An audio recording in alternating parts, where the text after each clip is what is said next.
Bam! Ba-boom! We're live. We are live. It's Thursday. Today is Thursday, man. It is tough. It's moving fast. My weeks, man. It's like one giant day, right? and it's just my months move at the speed of a week. So I can't. It's the next thing you know, I'm like, oh, it's June. I'm like, oh crap, here we go. So Thursday. Today is Thursday. Yeah. See, like that's me repeating to me. So Here we got Mike and Mike on. Mike and Mike. In the morning. Mike and Mike. So today, we're asking the group. We're always trying to keep things fresh, and so one of the things that we want to talk about today are partnerships, because a lot of times it seems it's weird because there's always something it's something in the air that I start to get a lot of questions from people. So like, it must be like the season where like partnerships get rocky with people, or they're looking for partners, because in the span of this week, I've had several people come to me asking like how to find a good business partner. I've had people tell me that they don't like their partner. So, I'm like, well, I've been in a lot of business settings. I've had good partners, I've had bad partners, and I've had partners that are just partners. And it's one of those things, I guess, Rob, you could probably agree, you take for granted when people are asking for advice on partnerships, because you're just kind of like, well, I don't know. There are certain criteria that I look for in a partner, but realizing that a lot of people have no business experience. You and I have run and owned different businesses. So partnerships are just kind of like a natural part of life in that. But at the same time, I recognize that maybe other people don't know as much. So, we owe it to our savvy real estate investment friends to at least give them our 2 cents on partnerships, what to look for and what not to. Jonathan, I want to hear all about that property, by the way. I want to hear it. I want to hear numbers. I want to hear details, especially since you're in the good old state of Texas, man. I'm pumped for you. Where in Texas? He's down in the Houston area. Big area. Yeah, I know. It's like I'm on planet Earth. But you have to give us more details. Or Earth. Yeah. I'm in Dallas, Earth. Okay. No, man, I want to hear more about it. I'm excited for you. I remember talking to you just after you got started on your journey. So super stoked to hear all about it. Here's Corpus Christi. That is not Houston. That is not Houston. No. So it's not Houston. See, you can tell that I'm not from this piece of land. So that is its own thing. Corpus Christi is its own thing. It is his own thing. There we go.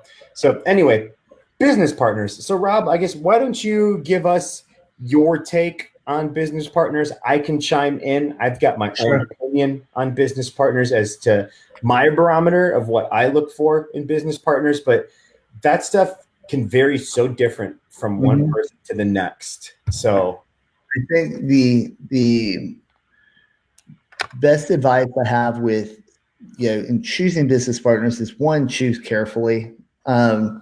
This is something that if everything goes well, you're going to be working with this person for a long, long time. If it doesn't go well, you got to be able to deal with the person in actually settling things up.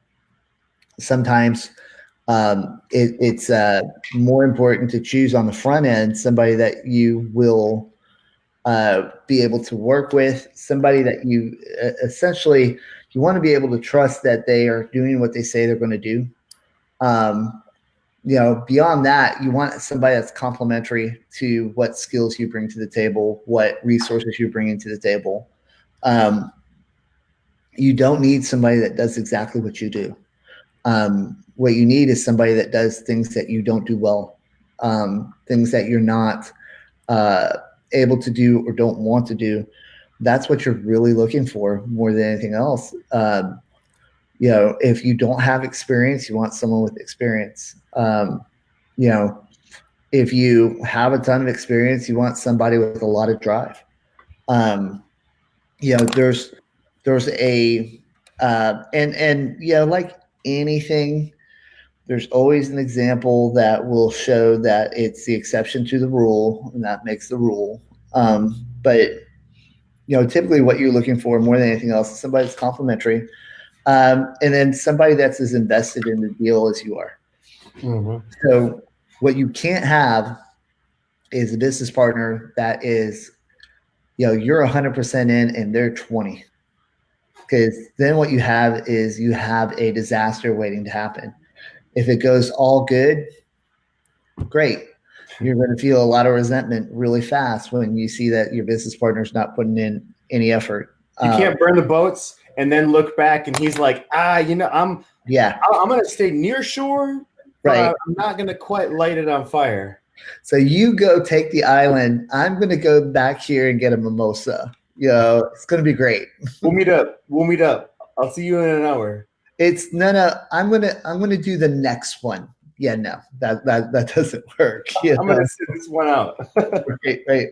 Nah, don't worry. The next one's on me. Next one, I'm all in. Yeah. So, and a lot of that comes with, there's times where you've got people that are, friends that you would like to partner with. They're not going to be good business partners because of that. Because they have to be able to carry their weight. If they can't carry their weight, they're not going to be a good business partner. And you got to be able to have that conversation. You can't. To me, like that's a lot of why I'm leery of doing business with friends as well as family members, because there's a lot of very real conversations. Like that's I can speak to like Rob and I right now, is that like there's a lot of very real conversations that are had that if you take it personally, you're going to, it's easy to get hurt feelings. You have to have a mutual understanding with the person that you're working with. Is like, hey, if I'm, part of my French pissed off, I'm not necessarily mad at you. I'm mad at the situation of, right. Hey, I want us to be making money right now. We're doing this for a reason.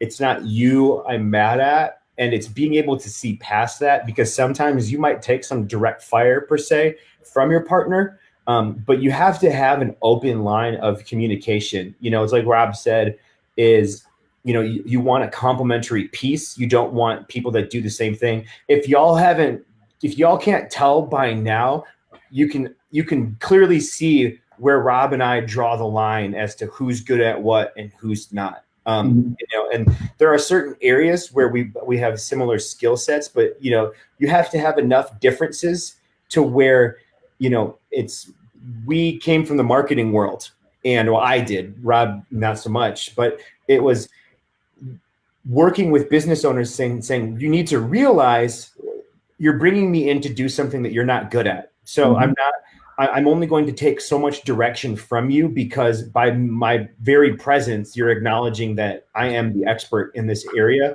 And then you need to humble yourself to listen to me. And so it's being able to have those distinctive roles that are clearly communicated with your partner, because if you don't openly talk about things of like, this is what you do, this is why you're here, there's a lot of gray area. And I can't tell you how many partnerships fall apart because of poor communication. That's right. You don't know, you run into situations of, I don't know what you're up to. I don't know why you're doing that. And it's yielding to the other in their areas of strength. So it's, I know a bit about real estate, more than most, but you guys have seen on these lives, I would be foolish to step on Rob's toes. And there are other areas where he'll yield to me a little bit, but it's, you have to humble yourself. To me, when I'm looking for a business partner, they either bring capital, they bring contacts, or they bring a certain set of skills that I don't possess. I mean, it's really those three things, and we need to align morally. There's a great degree of trust that needs to, especially in the early going. The one thing that I like that Rob said was, you need to have someone that's as invested as you are, because the thing is that, when we add employees and we have people on our team that work for us, it's not fair for me to expect them to be at the same level that Rob and I are when it comes to this business. They just won't. No matter how passionate they might tell you they are, it's like, no, my why is attached to this business. It's not, such and such is why, it's mine. And that's where this whole thing is born from. And when you're talking partnerships, you need to take a good, long, hard look at that. And, to me, it's a lot of actions, not words. Rob and I just came out of a situation, hey, we make mistakes. We came out of a business, we'll call it a situation where it just didn't end so hot because words and actions did not meet up and ended up taking a good financial bath. It's just, is that a fair way to? I think that's a fair way. That's a very fair way to put it. And I think there's, like one of the things I do want everyone to, just you need to be aware of is that while I said that there are certain things that you're going to do well that the other one doesn't do well, there are certain things that you should both be invested in. And one of those things is, you're doing this as a business. So the dollars and cents side of it, you really need to have, if you're not good at it and you don't like it, you need to learn how to find a way to understand it, because that is one of the number one things that happens. And Kyle pointed this out, is that when you don't know what's going on, when you are guessing as to what your business partner is doing or what the business is doing, are we making money? You've already put yourself in a really bad situation. And so you need to know what kind of money you're making. I like to know it to the freaking minute. And the truth is that you don't have to do it to that extreme, but at least once a week, knowing what your books look like, knowing, are we making a profit? Are we not making a profit? What items are we doing that are actually making us money? Which ones are we doing that aren't? You'll learn as you grow a business, as you grow any kind of enterprise, what makes money and what doesn't. And sometimes what you thought was your moneymaker isn't. It's funny, it's like my little statement at the end is, it's cliche, but the whole, if it doesn't make dollars, it doesn't make sense. And, believe it or not, guys, like, this is the origin of where my statement kind of comes from, is that if you don't have a partner that can make you dollars, it doesn't make sense. Mm-hmm. It really doesn't, because I've been involved in many businesses that you have, like, people that are just on payroll to be on payroll, and you're like, this makes no sense at all. They don't bring any financial viability to the business. You have to have a good, long, introspective look as to, when you're looking for a partner, how can they accelerate my ability to make money? If they can't, don't involve them, because I can tell you that if you aren't carefully selective of who it is you're going to bring into your business, it's going to submarine it, torpedo it. And I think would be the best way. It's, you have a lot of dead weight. And what happens is you start to have a leaky bucket in which, and then it's a leaky bucket, and you start to resent them because now you're splitting the profit one more way. And after a while, you're like, man, we made $1 million last year, but this person got 20% and did anything. Like, man, what would I have done with another $200,000? You'd be shocked how often success is the bigger driver to split up a business partnership than anything else. And it really comes from something like that. Is, you've got to know what everyone's bringing to the table, and you have to know, kind of whether or not that is getting you dollars. Whether, I mean, like Kyle said, if it doesn't make dollars, it doesn't make sense. So it's like, if you've got a partnership where, you've got a guy that is your business partner because he's the one who, say your business builds houses, and you got one guy who does the framing, building, he does all of it. Then you got another guy that's his partner, and he does touch up paint. That's all he does. And you talk about it and like, oh, well, we're 50-50 partners. Well, are you? Are you really doing 50% of the work? Are you really doing 50% are you taking 50% of the risk? And that's where, Kyle laid it out earlier. It's just like, you either are bringing, resources, you're bringing capital, you're bringing experience, you have to bring something to the table. And ideally, in the best situations, you have, both sides are able to bring equal amounts of all of it. That doesn't always happen. It's very rare. And so, what you're really looking for is buy-in. You've got to have, if you have 2 partners, if you have 3 partners, have real buy-in. I would not suggest anybody do a business with more than 3 partners. I think it's just crazy. There's too many people. It's too many moving parts. And you're your own, you've got your own politics that will, and I mean internal, just group dynamic politics that are going to just rise up when you have more than, you can get 2 business partners in the same place at the same time, and you don't have everybody. That makes it a little difficult. Yeah.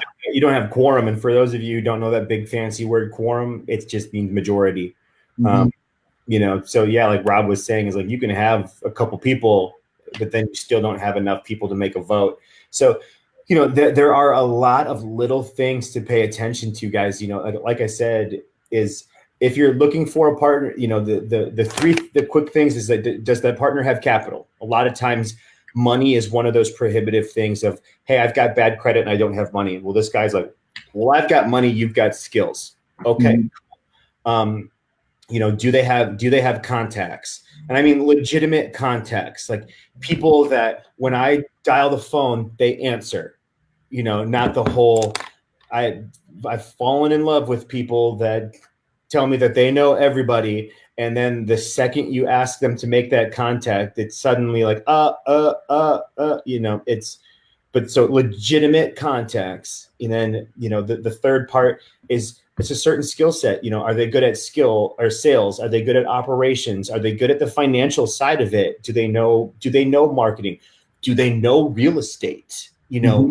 Is it a skill that will drive dollars, legitimate dollars, that you're just like, this person is a player that if I don't bring them on as a partner, I'll never be able to afford them as an employee?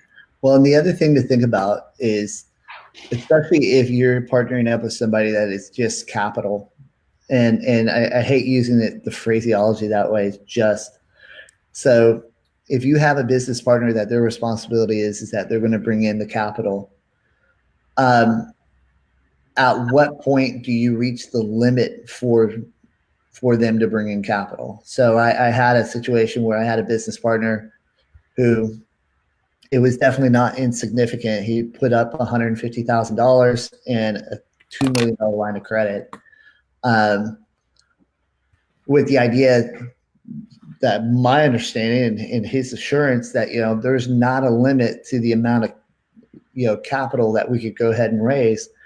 Well, the truth was, there was a limit. It was $4 million. And, we reached that pretty dang fast.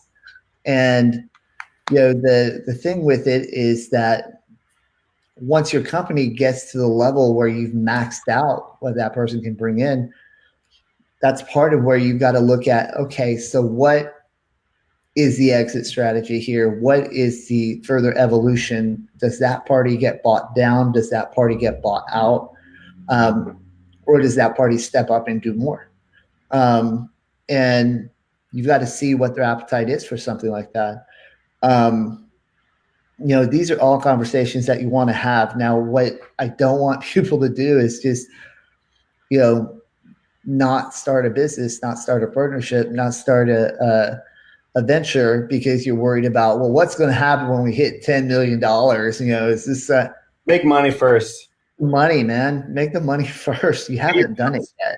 Pay your bills. Get a working model. It's honestly the business partnership and all this kind of stuff. This is an area where people get so caught up in the minutia of things, especially we get the LLC question all the time. When Mhm. should you get an LLC? Hey, until you start making money, don't worry about an LLC. You have no assets to protect. You have Right. no money to protect. What you You're have going to is a get sued for dream. fraud. Like you have this dream or this idea that you think is great, but it hasn't done anything yet. And I mean, a lot of people have that. I mean, the Rangers have this dream that we're going to win the World Series this year. Probably not happening. Brewers are. It's their year. It's the Brewers' Maybe. year. Maybe. Go Bucks, go Brewers. But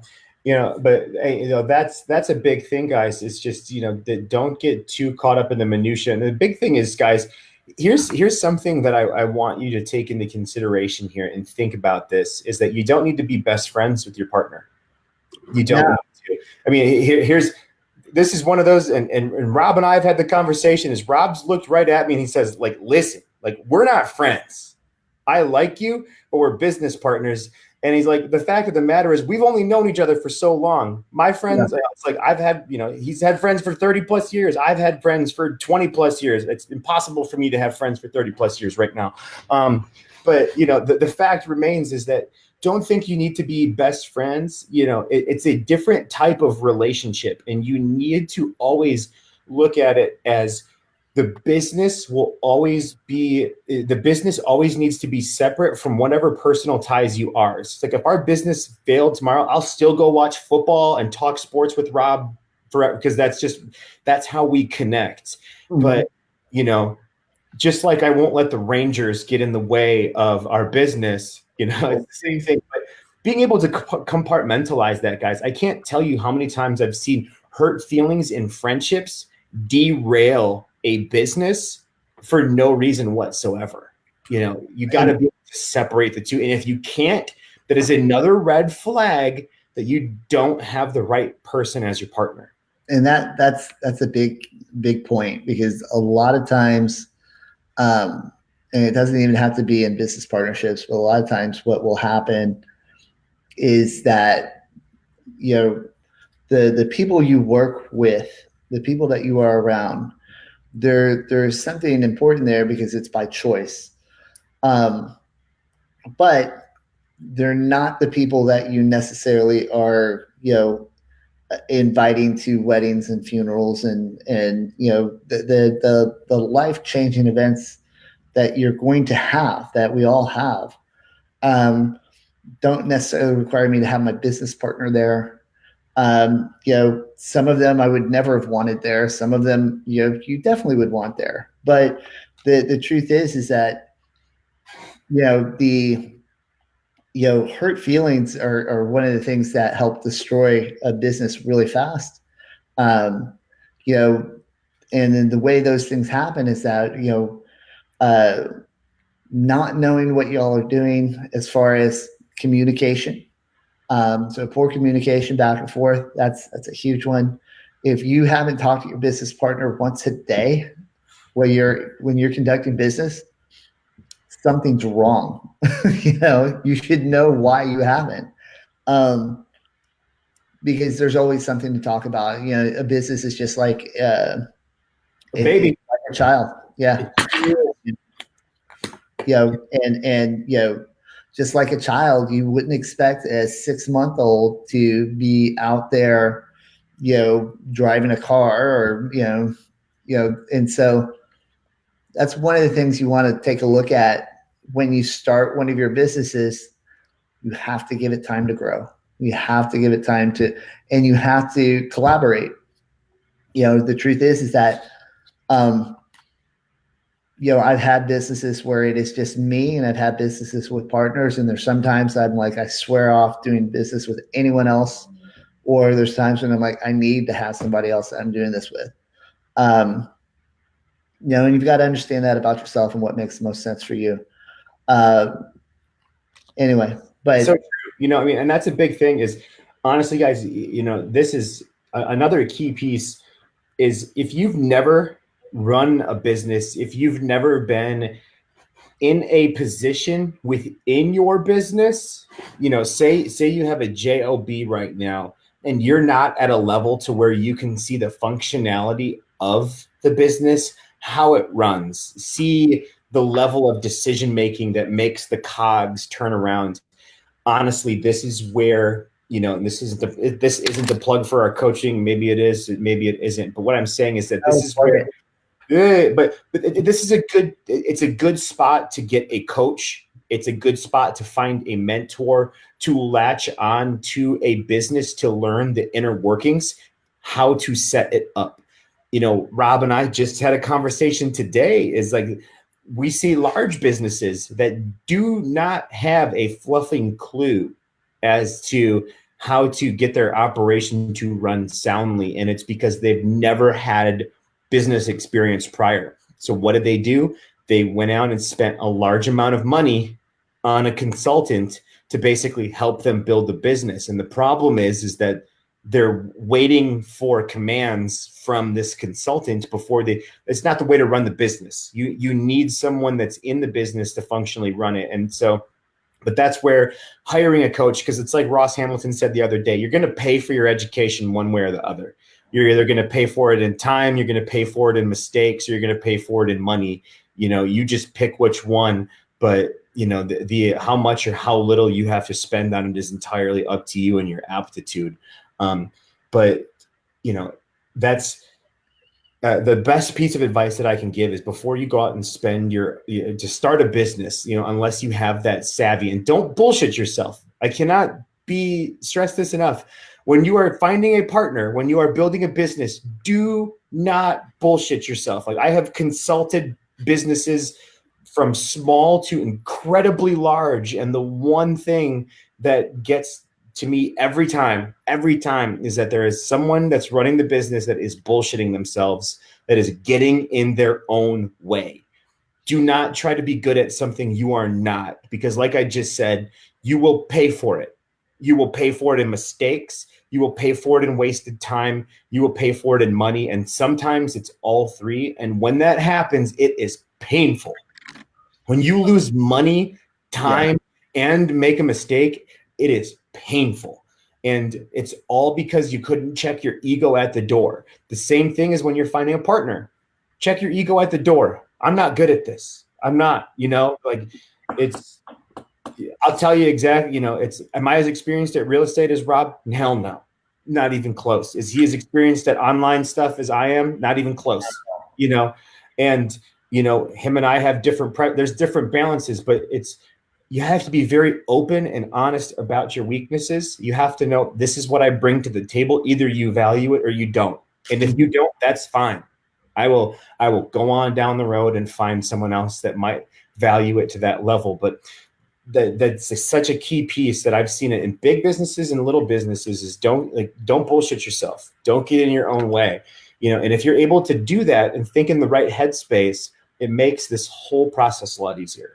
Well, and one last thing is that, and I've always found this to be true.